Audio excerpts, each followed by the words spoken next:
루팬 여러분, 안녕하세요. 이그스 칼럼에 오신 분들 환영합니다. 오늘 영상은 2차 캠프를 마감하고 한 감독 인터뷰를 가지고 영상을 만들어 보았습니다. 아직 포지션들이 정해진 것은 아니지만 현재까지 감독의 의중이 어디로 향하고 있는지를 알 수 있는 인터뷰였습니다. 본격적으로 주전 확정은 시범 경기 컨디션과 결과를 보고 결정을 하게 될 겁니다. 뎁스의 증가로 많은 조합법들이 나올 수 있는 만큼 개막전에 합류하는 선수들이 누가 될지 사뭇 궁금해집니다. 그럼 영상 시작하겠습니다. 세오노 감독은 2차 캠프는 게임 감각을 높이는 쪽에 포커스를 둬 선수들은 반으로 나누어 뛰어봤다. 그래도 생각했던 것보다는 계획대로 잘 진행된 것 같아 상당히 만족스럽다. 캠프를 총평했습니다. 이번 경기에서 선발 투수 야수들의 이닝을 늘려가면서 개막전까지 경기 감각을 끌어올리면 되지 않을까 생각한다고 이야기를 합니다. 2차 캠프 동안 한신전을 시작으로 삼성, KT, 롯데, KT 순으로 연습 경기를 가졌습니다. 2승 2패 1무 5할 승부를 하면서 오키나와 리그를 마감합니다. 비가 내리는 날도 있었기 때문에 경기 취소가 될까 내심 걱정을 했었습니다. 개막전이 앞당겨졌기에 오키나와 연습 경기들의 중요성이 높아졌습니다.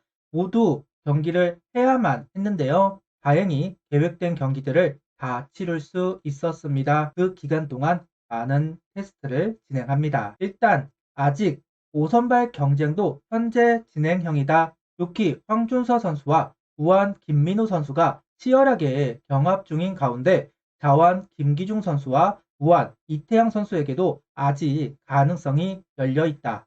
이어 최원호 감독은 김민우 선수가 볼이 좋아졌다는 이야기와 함께 김민우 선수와 황준서 선수가 한국에 가서 페이스가 급격히 떨어질 수 있으니 김기중 선수, 이태양 선수도 3이닝까지는 던질 수 있게 해놓고 조금 더 지켜봐야 하지 않을까 생각한다. 다 살리는 방향을 찾을 것이라고 이야기를 합니다. 류현진 선수가 복귀를 하면서 비어있던 한 자리를 차지했고 류현진, 페냐, 산체스, 운동주 네 선수는 확정으로 보여집니다. 남은 한 자리를 두고 4명이 경쟁을 하는 상황 속에서 세우노 감독은 4명에서 2명으로 압축했습니다. 지난 23시즌 불펜으로 출발을 했던 이태영 선수와 김기중 선수를 불펜으로 돌리는 선택을 한 것인데요. 이전 인터뷰에서 김민우 선수에게 우선권이 있는 듯한 코멘트를 하기도 했던 최원호 감독, 아무래도 경험을 무시할 수는 없다. 제대로 투구를 한다는 전제 하에서는 경험치가 있고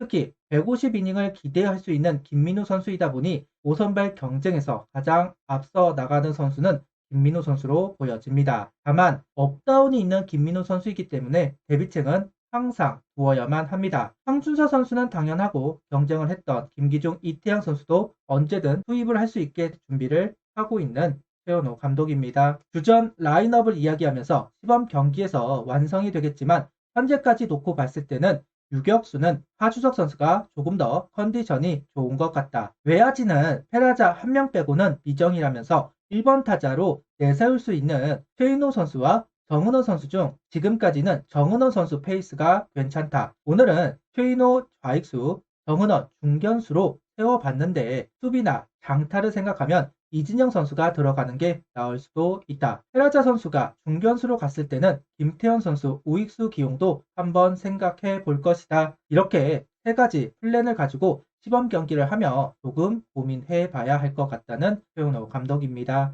유격수는 혼자서 시즌을 보낼 수는 없습니다. 하주석 선수, 이두현 선수 모두 활용을 하고 타격감이 좋은 선수, 상대팀, 상대 투수에 따라서 기용을 하게 될 겁니다. 다만 외야수 구성은 아직까지 미지수라고 평가를 해야만 할 겁니다. 시즌 전 저는 외야에 경쟁은 없다. 페이노 이진영으로 일단 시작할 것이다. 이야기를 했는데요. 그런데 정은호 선수가 외야 수비가 괜찮다는 평가를 받으면서 구도에 변화가 생겼고 한 자리를 부여받을 공산이 터졌습니다. 다만 현재 정은호 선수는 좌익수로는 합격점을 받았지만 중견수로는 합격점을 받은 것은 아닌 것으로 보입니다. 시범 경기에서도 계속 테스트가 이루어지겠지만 현재 정은원, 이진영, 페라자 선수가 주전 경쟁에서 앞서 나가는 것으로 보입니다. 언제든 주전 후보가 바뀔 수 있습니다. 빈틈을 보이지 않는 자가 주전이 될 것이다. 당연한 말을 하고 넘어갑니다. 최은호 감독은 이번 2차 캠프 MVP로 김서현, 정은원, 김민우 세 선수를 지목했습니다. 실전 성적을 떠나 코칭 스태프가 열심히 했다고 평가한 선수들을 뽑았다.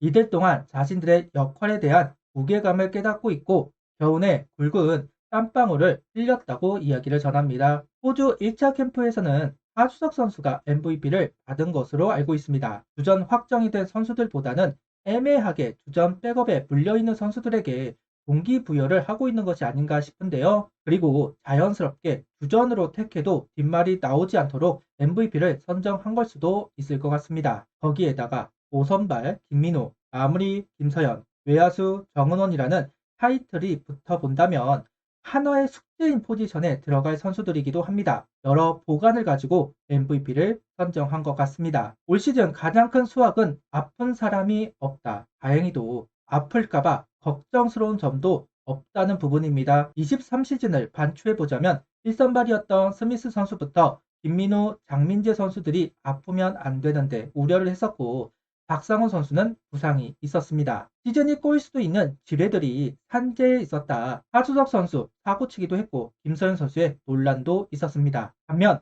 이번 시즌은 아픈 선수가 없다는 부분, 사고를 쳐서 분위기를 흐리는 사태도 없었습니다. 참 조용하게 시즌이 치루어졌습니다. 계약 문제로 시끄럽지도 않았고 포지션 문제로 말이 나오지도 않았습니다. 정말 오랜만에 순조로운 스프링 캠프가 진행이 되었다. 가장 흡족한 부분입니다. 분명 아직도 점검할 부분은 많이 있습니다. 불펜이 8명에서 9명으로 구성을 할 텐데 누구로 채울 것인가? 롱맨, 추격조는 할 사람이 많지만 필승조를 구성하는데 부위가 좋은 선수들은 모두 어린 선수들입니다. 이 부분을 어떻게 정리할 것인가? 마무리 박상은 선수가 잘하면 좋은데 부진하다면 누구를 다음 후보로 볼 것인지도 중요한 부분입니다. 야수 백업도 정말 치열합니다. 어떤 선수들이 살아남고 어떤 선수들이 2군으로 내려갈 것인지 퓨처스 캠프를 소화한 선수들 중에 1군에 합류를 하는 선수들이 있는지 없는지 이런 부분들도 다 점검 사항입니다. 최은호 감독 머릿속에는 어느 정도 그림이 그려져 있겠지만 언제든 새로운 그림을 그릴 수 있다는 부분이기에 이번 경기도 주목을 할 필요가 있습니다. 그리고 최은호 감독은 폭탄 하나를 투하합니다. 07일 청백전을 하는데 류현진 선수와 문동주 선수가 맞대결을 한다고 합니다. 양측 라인업을 비슷하게 구성하겠다는 이야기도 전했습니다. 현재 모든 한화 관련 기사는 이 청백전 기사이더군요. 예전에는 이글스TV에서 중계를 했던 기억이 있기는 한데 이번에는 중계를 해줄지 궁금증이 있기는 합니다. 아직 관련 소식이 들려오지 않았습니다. 내일 모레 할지 안 할지 코멘트가 있을 것 같기는 합니다. 개인적으로 보고 싶기는 한데 류현진 선수 현 상태를 보여주기 싫어할 수도 있어서 안 할 가능성도 높아 보이는 상황입니다. 07일 청백전에서 실전 피칭을 할 류현진 선수 그러다 보니까 시범 경기 개막 전에 나오지 않을까 조심스럽게 생각했던 류현진 선수인데 시범 경기 등판은 좀 더 이루어질 가능성이 높아 보이네요. 이제 스프링 캠프 일정이 모두 끝이 났습니다. 긍정적인 캠프였고 만족스러운 캠프입니다. 이제는 실전, 본격적인 평가가 들어가는 시점이고 팀의 장점, 단점이 확연하게 드러나게 될 겁니다. 드러나는 구멍들을 막아내는 대비도 해야 합니다. 무엇보다 류현진 선수의 실전 피칭이 정말 궁금합니다. 빨리 보고 싶네요. 구독, 좋아요, 알림 설정 부탁드리며 영상을 봐주셔서 감사합니다.